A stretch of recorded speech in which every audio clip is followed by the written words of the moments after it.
Surprise. अरे तुम्हारा पति कैसे आ गया? भागो। आप कब आए? आपने बताया भी नहीं। मैं नौकरी छोड़ के आ गया। क्या? नौकरी छोड़ के आ गए? पर क्यों?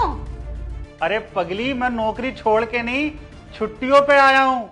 हमारे जो बॉस है ना, उन्होंने जितने भी एम्प्लॉई हैं सबको छुट्टियां दी हैं, इसलिए मैंने सोचा मैं घर चलता हूँ और तुम्हें सरप्राइज देता हूँ। अरे आने से पहले कॉल कर लेते, अगर मैं घर पे नहीं होती तो।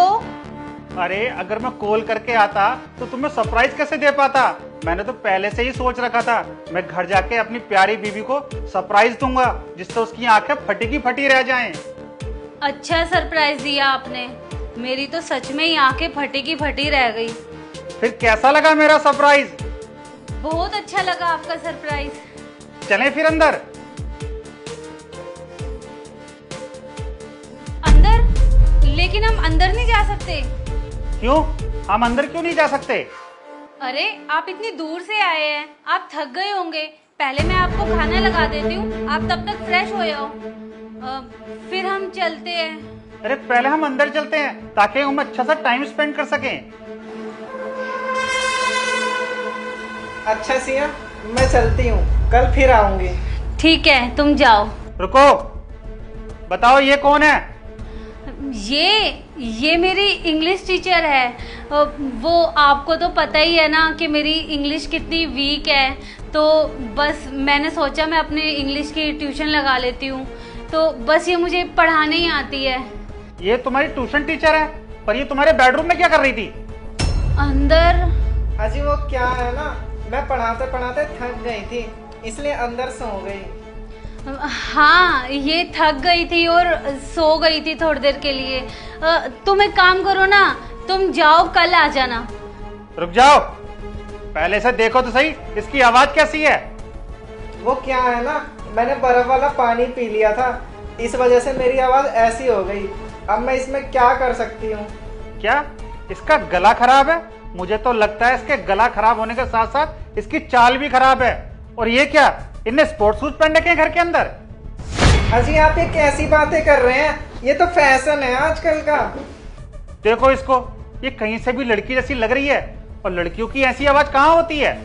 अरे आप ये कैसी बातें कर रहे हैं? और आपको तो पता है आजकल का फैशन ही ऐसा है, लड़के लड़कियां सब एक जैसे ही कपड़े पहनते हैं, तो आप क्या आज के टाइम में इतना भेदभाव सोच रहे हैं? और इसी फैशन के चलते इन्होंने डाल लिए शूज, क्या फर्क पड़ता है? रुको। हाय हाय, मुझे तो आपकी नजर में ही खोट लगता है। तब से मेरी मैडम को ऊपर से नीचे घूरे ही जा रहे हो। कभी देख रहे हो इन्होंने सूट कैसा पहना है, कभी देख रहे हो इन्होंने शूज कैसे पहने हैं। मुझे तो आपकी नजर ही गंदी लगती है। और एक बात बताओ, क्यों नहीं होती है ऐसी लड़कियां? क्या कमी है मेरी मैडम में? और मैं भी तो इनके जैसे दिखती हूँ। अरे मैं वो बाहर रहता हूँ ना अकेला, इसलिए मुझे हर किसी पर शक करने की आदत सी हो गई है। ऐसा है, आपकी जो शक करने की आदत है ना, इसे घर से बाहर छोड़ के आया करो। परेशान हो गई हूँ मैं आपकी इस आदत से, और परेशान तो मेरी मैडम भी हो गई है। मैम आप एक काम करो, अभी के लिए आप जाओ। ठीक है सिया, मैं अभी के लिए चलती हूँ, कल आऊंगी ना तो तुम्हें ग्रामर के नॉन प्रोनॉन सब अच्छे से पढ़ाऊंगी। रुको मैडम, कल से आप मेरे को भी ट्यूशन पढ़ा देना, मेरी भी इंग्लिश बहुत वीक है। अरे हाँ हाँ मैडम, मेरी गुड़िया को भी अच्छा है ट्यूशन पढ़ाना, इसकी भी इंग्लिश काफी वीक है। क्या मैडम, क्या सोच रही हो? जब तुम सिया को पढ़ा सकती हो तो मेरी बच्चों को भी पढ़ा सकती हो। अरे नहीं नहीं, वो तो सिया मेरी फ्रेंड है ना, इसलिए इसने मेरे से रिक्वेस्ट करी थी, तभी मैं इसको पढ़ा रही हूँ। मैं इतने जगह ट्यूशन पढ़ाती हूँ ना, मेरे पास टाइम नहीं मिलता, मैं फ्री नहीं रहती। आप एक काम करो ना, आप अपनी बच्ची को कहीं और ट्यूशन पढ़ा लो। रुको पापा, ये मुझे इंग्लिश तो तब पढ़ाएगी ना जब ये खुद इंग्लिश की टीचर होगी। ये कैसी बातें कर रही है बच्ची तू? इस सोसाइटी में ना मेरा बहुत नाम है, मैं बहुत जगह ट्यूशन पढ़ाती हूँ। तुम मुझे अच्छे से नहीं जानती हो, तुम जाके अपनी पढ़ाई करो, जाओ यहाँ से। और हाँ, जिस स्कूल में तुम पढ़ती हो ना, उस स्कूल का प्रिंसिपल भी मुझसे कोचिंग लेने आता है। और हाँ बच्ची, जिस टीचर और स्टूडेंट को मैं इंग्लिश में पढ़ा देती हूँ ना, वो कभी हिंदी नहीं बोलते। अरे तुम दोनों क्यों जबरदस्ती कर रहे हो? इन्होंने बोला ना इनके पास टाइम नहीं है, ये और जगह भी जाती है ट्यूशन पढ़ाने। अरे इसको इंग्लिश पढ़ा दो ना, इसको इंग्लिश की बहुत ज्यादा जरूरत है। पापा ये तो मुझे टीचर ही नहीं लगती है, एक बार आप इनके मुंह से घूंघट हटवाओ। ए लड़की, चल अपने मुंह से ये घूंघट हटा। अरे आप दोनों ये क्या बोले जा रहे हो? मैडम क्यों अपना घूंघट हटाएगी? वो कोई घूंघट नहीं हटाने वाली है। और वैसे भी मैडम कोई छोटे मोटे घर से नहीं है, वो बहुत बड़े राजघराने से है। इनके पूर्वजों से ना रिवाज चलता आ रहा है, मैडम पराये मर्द को अपना चेहरा नहीं दिखाती है, और इसीलिए ना इन्होंने अपना मुंह ढक रखा है। आप मेरी मैडम को परेशान मत करो। मैडम आप जाइए।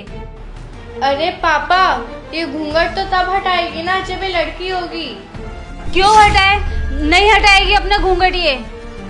मम्मी आपको ना शायद पता नहीं होगा, लेकिन ये जब अंदर घुस रहा था ना, मैंने इसकी वीडियो बना ली थी, और मुझे साफ साफ पता है कि ये कोई लड़की नहीं है, ये लड़का है। मुझे पहले ही शक हो रहा था, ऐसी आवाज वाली लड़की हो ही नहीं सकती। ऊपर से अपने मुंह पे इसने घूंघट डाल रखा है। ये जो भी तूने कपड़ा अपने मुंह पर लगा रखा है ना, हटा इसको अभी ऐसे।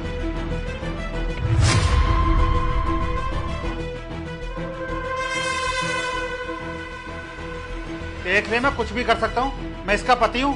तुझे चोर घोषित करके ना जेल के अंदर बंद करवा सकता हूँ। सिया, मैं तुम्हारे मुंह से सुनना चाहता हूँ, ये लड़का कौन है? ये मेरा बॉयफ्रेंड है। मिल गई तुम्हारे दिल को तसल्ली? और भी कुछ सुनना चाहते हो? देख, मैं तेरे साथ अब क्या कर सकता हूँ। आखिर मैंने ऐसी क्या कमी छोड़ी थी जो मेरे होते हुए तुमने बॉयफ्रेंड बना लिया? अरे परेशान हो गई थी मैं तुमसे। जब से तुम मुझे शादी करके लाए हो ना, इस चार दीवारी में कैद करके रख दिया है। और तुम्हारे तो मजे ही मजे हैं। कभी तुम कुल्लू में बैठे हो, कभी तुम मनाली में बैठे हो, कभी शिमला, कभी कहीं। तुम्हारी तो ट्रिप लगती रहती है, और मैं इस चार दीवारी में कैद होके रह गई हूँ। तुम तो अपने दोस्तों के साथ खुले घूमते हो, और मेरे बारे में कभी सोचे है तुमने? तुम्हारे सर पे बस एक ही भूत सवार रहता है, और वो है पैसा। सिर्फ पैसा ही सब कुछ नहीं होता है। तुम मुझे शादी करके इस घर में किस लिए लेकर आए हो? सिर्फ इस घर की रखवाली करने के लिए? बीवी को टाइम भी देना होता है। और वैसे भी मुझको तो तुम पसंद ही नहीं थे।